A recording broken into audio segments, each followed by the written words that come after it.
বৌদিদের ব্যাপারে মানে বৌদিদের কথাই একটু বলে নেই। আজকের এই অনুষ্ঠানে বৌদিরা বিশেষ করে রান্না করেন বলেই আমাকে বললেন।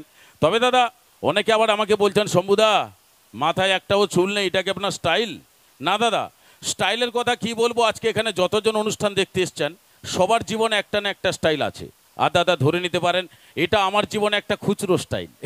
তবে দাদা সে খুচরো স্টাইল হোক আর নোটেরই স্টাইল হোক, স্টাইল কখন কোথায় কার জীবনে কাজে লেগে যাবে বোঝা মুশকিলকর ব্যাপার। যেমন স্টাইলের কথা বলতে গেলে আমার কথা বলুন, আমার এই স্টাইলটা আমি কিছুদিন আগে দীঘাতে কাজে লাগিয়ে দিয়েছি, বঙ্গোপসাগর দীঘাতে। তাহলে বলবেন শম্ভুদা কীভাবে? দাদা মিরাক্কেল থেকে এলাম, আসার পরেই বাড়ির কাছে বন্ধুরা সবাই বলছে, ওই তুই মিরাক্কেল থেকে এসছিস, চল দীঘায় যাব, পিকনিক হবে, একটু ঢুকুঢুকু ঢুকুঢুকু বুঝতে আছে দা, হ্যাঁ ঢুকুঢুকু হবে। আমি বললাম বন্ধু আমি তো এসব ঢুকুঢুকু, বলে তোর দরকার নেই, আমরা তো আছি, টাকাটা শুধু তুই দিবি। আমি আচ্ছা ঠিক আছে। কি বন্ধু দেখুন, বন্ধুদের নিয়ে দীঘায় গেলাম। দীঘায় যাওয়ার পর বন্ধুরা আমাকে বলছে, দেখ ভাই তুই যেহেতু মিরাক্কেল থেকে এসছিস, বাজার করে রান্নাবান্না করে তোকেই খাওয়াতে হবে, আমরা একটু ঘুরতে গেলাম, এই নে বাজারের ব্যাগ। দাদা আমার হাতের বাজারের ব্যাগ দিয়ে তারা ঘুরতে গেছে। এবার আমি বাজারে গেছি, বাজার করার পরেই মাছের দোকানে গেছি, মাছ কিনে বন্ধুদের রান্না করে খাওয়াবো।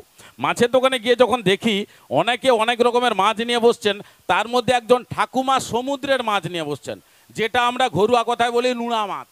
ও যাওটা যখন 500 নোয়া মাছ লেস হতো, এই যে একটা ব্যাপার। তো ঠাকুমা আবার দু রকমের মাছ নিয়ে বসছেন, এক সাইডে আছে তেল তাঁপড়ি আর এক সাইডে আছে রূপা বাটিয়া। সে যে বাটিয়াই হোক দাদা, গন্ডগোল আলাদা জায়গায়। গন্ডগোলটা কি? গন্ডগোল হচ্ছে ইংরেজ সাহেব উনারাও এসছেন দীঘাতে, কেউ পিকনিকে কেউ হানিমুনে, যে যার কাজে এসছেন। তো সাহেবরাও মাছের দোকানে গেছেন, গিয়ে যখন দেখেন অনেকে অনেক রকমের মাছ নিয়ে বসছেন, সেগুলো হয়তো উনারা জানেন, কিন্তু এ ঠাকুমা বুড়ি ঝিয়ে লম্বা লম্বা মাছ, লাল লাল মাছ, কি মাছ, এইটা জানার জন্য সাহেবরা ঠাকুমার কাছে এসছেন। আর দাদা সাহেবরা তো সবসময় ইংরেজিতে কথা বলেন, কিন্তু এ ঠাকুমা বুড়ির ঝি আমাদের এই ঘরোয়া ভাষা ছাড়া, গ্রামের আঞ্চলিক ভাষা ছাড়া অন্য কিছু জানে না দাদা। বিরাট গন্ডগোল লাগিয়ে দিয়েছে। সেই গন্ডগোলটা সলভ করলাম আমি। কিভাবে? সাহেবরা এসেই প্রথমে ঠাকুমাকে জিজ্ঞেস করছেন, সাহেবরা তো স্টাইলে থাকেন, হোয়াট ইজ দিস ফিশ? ঠাকুমা বলছে, কি ফিশ? কি ফিশ? কোনো ফুস ফাস চলবে নি, যা বলবো জোরে বলো। কি ফুস গা? খরিদ্দারগিরি দেখাও টনি, কোনো মাছ বিক্রি নেই, ফুসুর ফাসুর দেখিতে হবে, যাও মাছ। সাহেবরা বলে, নো ফুসুর ফাসুর। What is this fish? ঠাকুমা বলছে, একবার বললে কি কানে শোনা যায়নি? কানে কি চড়কা বড়ে মারছে? এত দোকানদার সব দাড়িপাল্লা ধরিয়া বসে আছে, কি ফুস গা দেখবো, বাইট ঠুকি দিব, তোমাকে ফুস ফাস বার কি দেবো, যা বলবো জোরে বলো।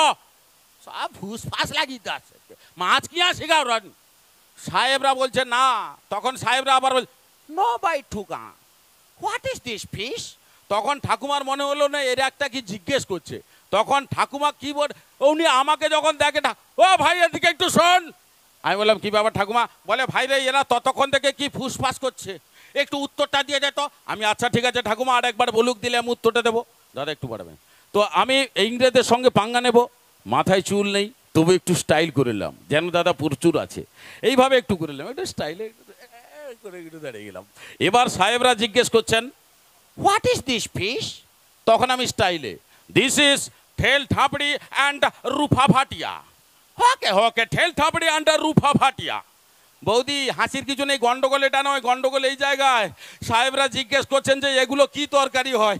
আপনারা তরকারি রান্না করেন, সে তরকারি ইংরেজিতে আমাকে বলতে হবে। তবু দাদা মেদিনীপুরের ছেলে, হেরে গেলে কি চলে? আমিও দাদা স্টাইলে বলে দিলাম।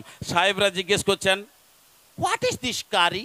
তখন আমি স্টাইলে, দিস কারি ঠেল ঠাবড়ি যে ঢাল বাটনা অ্যান্ড রুফা ফাটিয়া এই যে ফাঁকা ঠেঁঠুল ঠক। ওকে ওকে, ফাঁকা ঠেঁঠুল ঠক। পাকা তেঁতুলের টক আমাদের এখানে এমন কোনো ব্যাপার নয়, কিন্তু ইংরেজদের কাছে বিরাট। তারা ভাবছে অমৃত তমৃত কি, ফাঁকা ঠেঁঠুল ঠক ফাঁকা, তারা বলে বলে চলে যাচ্ছে। সেই জন্য বলি কিনা স্টাইল কখন কোথায় কাজে লেগে যাবে বোঝা মুশকিলকর ব্যাপার। স্টাইলের জগতে অবশ্যই আসবো, কিন্তু তার আগে আমরা এখন সবাই মিলে দেখবো এখানে সুপার ডান্স। আর ডান্সের পরেই মঞ্চের মধ্যে থাকবেন আজকে আপনাদের পছন্দেরই সঙ্গীত শিল্পী কুনাল হালদার। তো আসুন এখন আমরা সবাই মিলে ডান্স দেখি। ডান্সার মঞ্চে এসো, ডান সাইড বাম সাইড।